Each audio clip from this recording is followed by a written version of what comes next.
नमस्ते साथीहरू, हेर्नुहोस् पावर टेलरले कस्तो मजाले जोत्दैछ। हेर्नु चाहिँ 3 साल जस्तो भयो पावर टेलर चलाउनु थालेको। गोरुले जोत्दै थियौँ सधैँ।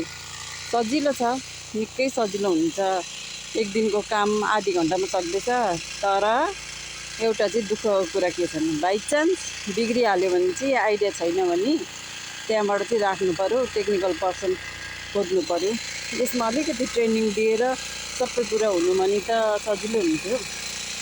यसो हलो बिग्रियो भने त यसो टाकटाक टुकटुक गरेर बस्तीको मान्छेले बनाउँथ्यो, जोतिहाल्थ्यो। मेसिन बिग्रियो भने त साह्रै रहेछ हौ। यो पनि हामीले एक्सपिरियन्स लिनुपर्ने रहेछ। टेक्निकल पर्सनले स्टार्ट गर्न सिकाउँछ, त्यहाँबाट लास्टमा बन्द गर्नै सिकाएन भने त दिनभरि चलेको चले हुन्छ। त्यस्तै हुने रहेछ। सबै कुरा स्किल सिकाइदिएको भए चाहिँ सजिलो हुन्थ्यो। एलपिजी मेसिन भएपछि सबै कुरा सिकाएको भए चाहिँ हामीलाई चाहिँ निकै सजिलो हुने रहेछ। फाइदा छ फाइदा मेसिनमा चाहिँ, त्यही हाम्रोमा आइडिया छैन र मेसिन बिग्रिहाल्यो भने चाहिँ खन्थ्यो, त्यति नै हो। नभए त यसले चाहिँ काम चाहिँ 5 हलको मेलो चाहिँ